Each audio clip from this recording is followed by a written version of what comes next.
Merhaba arkadaşlar, kanalıma hoş geldiniz öncelikle. Bu videomuzda order bloklardan bahsedeceğiz ve bunları en iyi bir şekilde nasıl değerlendirebiliriz? Bunları örnekler üzerinden işleyeceğiz. Hemen şöyle uyarımızı yapalım. Bunlar yatırım tavsiyesi değildir. Bunlar kendi çalışmalarımızdır diyelim ve artık anlatmaya başlayabiliriz. Şimdi şöyle bir direnç veya destek olarak bir bölge düşünebiliriz. Ve bu order bloklar diyelim ki geçilemeyen bir bölgenin, diyelim ki fiyat geliyor, geçemiyor, bölgeyi geçemiyor, aşağı geliyor, bir daha yukarı gidiyor. Ve bu geçemeyen bölgeyi son kez denediğinde hızlı bir şekilde kırdığını görürüz. İşte bu kırılımla birlikte oluşan son düşüş mumu bizim için order blok bölgesi oluyor ve bunu çiziyoruz. Bunun tam tersinde ise şöyle bir bölge var ve bu bölge aşağı doğru gelecek ama destekten alıcı buluyor. Tekrar yukarı geliyor, tekrar deniyor, fark etmez. Testleri olabilir, zigzag olabilir ve buradan son kez denediğinde sert bir şekilde kırdığını görüyoruz. İşte burada yine bizim bir order bloğumuz oluşuyor. Yani son bu bölgeyi kırdıran emirlerin yığıldığı bölgeyi biz order blok diyoruz. Buradaki aşağı doğru düşüyorsa son alıcı mum, yukarı doğru çıkıyorsa son satıcı mum bizim için order blok oluyor. Ve burada değerlendirilen bölgeler bize ne kadar kar getiriyor? Şimdi onun gerçek örneklerine bakalım. Peki şimdi şu bölgeyi görüyorsunuz arkadaşlar. Tabii küçük zaman diliminde daha böyle desteğin iyi çalıştığını, daha uzun zaman böyle daha fazla mum aralıklarıyla bakabilirsiniz. Şimdi 4 saat açtık ve burada bakın bir destek bölgesi var. Ve bu destek bölgesi şurada kırılıyor. Ve ben burayı bir order blok olarak alacağım. Şöyle ve böyle çizdiğimde ve görmüş oluyorsunuz. Bakın buradan fiyat gidiyor. Tekrar burayı denediğinde order bloktaki satıcılar yani emir, bakın buradaki emirler tekrar ateşleniyor ve şöyle bir %11'lik, hatta biraz daha tam dibine doğru çekersek ortalama %13'lük bir kar getirisi elde edildiğini görüyoruz. Düşüş yönlü işlemden. Peki devam. Diyelim ki şuradan bir düşüş geldi ve takip ediyoruz biz. Düşüşü takip ediyoruz. Mesela burası tepe, dip, tepe, dip, tepe, dip, yeni tepe, yeni dip. Yani şöyle bakabilirsiniz. Buralar artık bir tepeler, dipler. Ve şu bölgeye geldiğimizde bakın yeni bir dip oluşmadığını ve artık şu tepeden sonra yeni bir tepe oluştuğunu görüyoruz. Yani artık burada bir dönüş sinyali geliyor. Peki bu tepeden sonra yeni bir tepeyi oluşturan bölgeyi hemen çizelim. Ve buradaki en son bu tepeyi oluşturan düşüş mumunu işaretliyorum arkadaşlar. Bakın şöyle hemen işaretledim ve bunu şöyle çekiyorum. Evet, gördüğümüz gibi bu bölgeye geldiğinde artık burası alıcılı bölge. Yani emir bloklarının yeni bir tepe yaptırdığı için yığıldığı bölge burası oluyor ve buraya geldiğinde fiyat tekrar yukarı döndüğünü görüyoruz. Order blok burada çalıştırmış ve yukarı hareketi tekrar getirmiş arkadaşlar. Ve bu order blok buradan şu tepeden yeni bir tepe yaptığı için tekrar kullanılabilir bir bölge olarak biz değerlendireceğiz. Yani bunu böyle uzatabiliriz arkadaşlar. Şöyle yapabiliriz. Bu bizim için bir alıcılı bölge olacak. Ve buraya bakın, dikkat edin. Tekrar geldiğinde, çünkü buradan bir tepe vardı. Hatta bunu değil de şunu da çizebilirsiniz. Evet, şöyle de yapabiliriz. Bu son satıcı mum bizim için order blok ve burası çünkü yeni bir tepe yaptı. Buraya geldiğinde fiyatın yukarı doğru döndüğünü görüyorsunuz ve yeni bir zirve daha yapıyor önceki tepesinin üzerinde.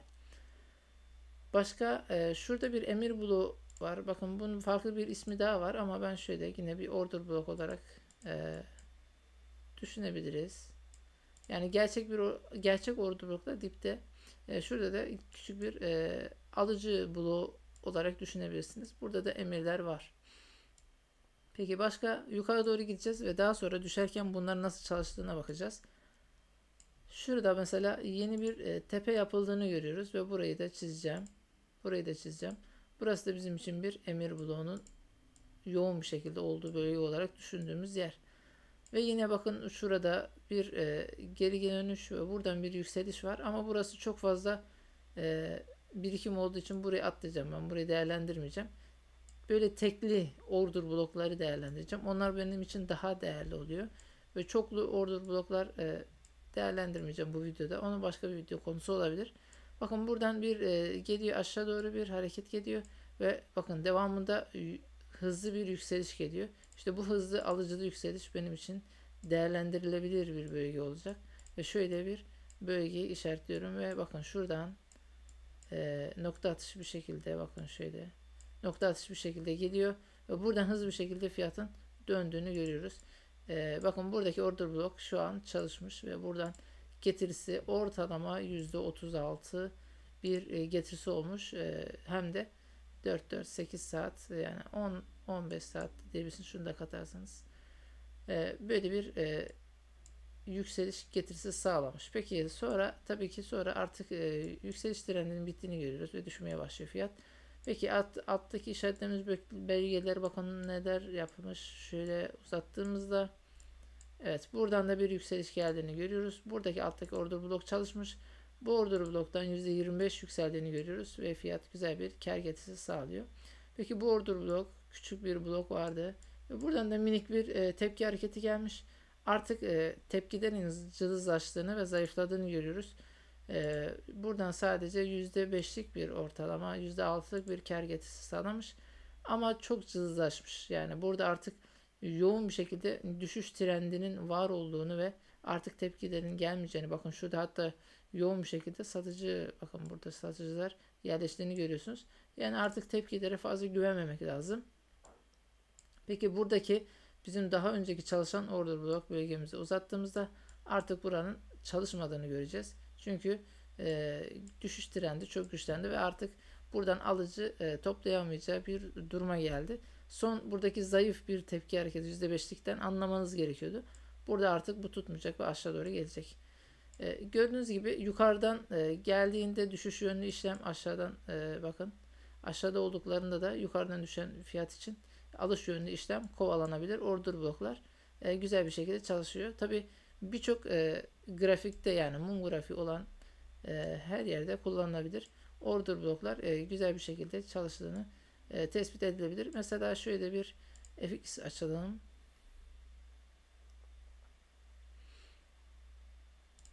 Euro'ya bakalım. Şöyle kapatalım. Evet. Şöyle hemen günümüzde güncel.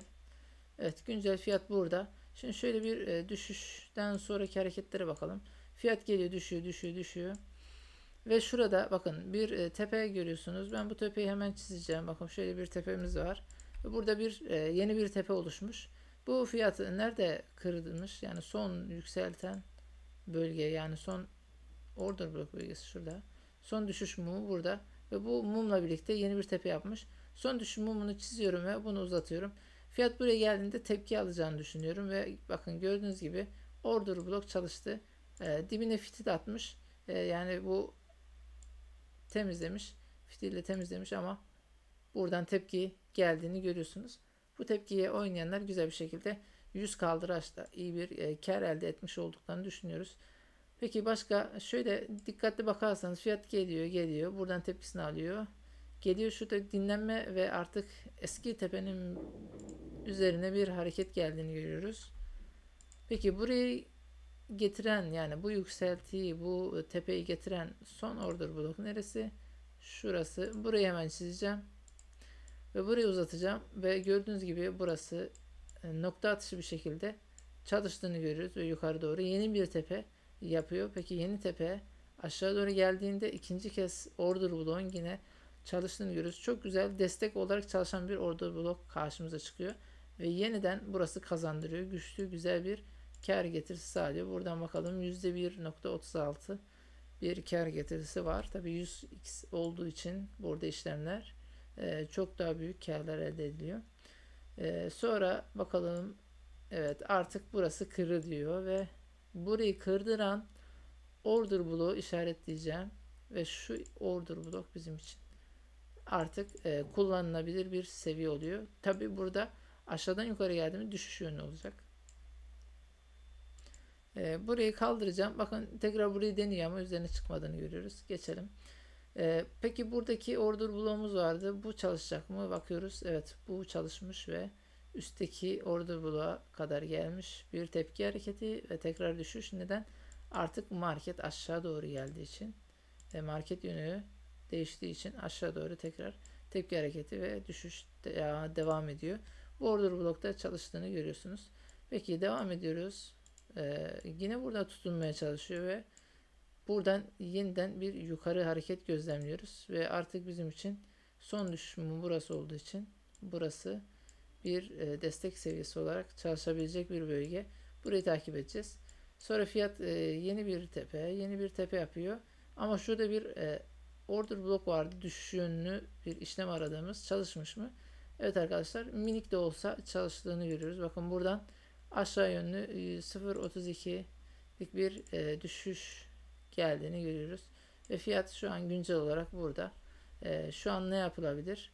Bakalım. Burası temizlendiği için fiyat artık yeni dip getiren bölgeden, şu bölgeden bir düşüş gelecek diyebiliriz ve düşüş geldiğini görüyoruz.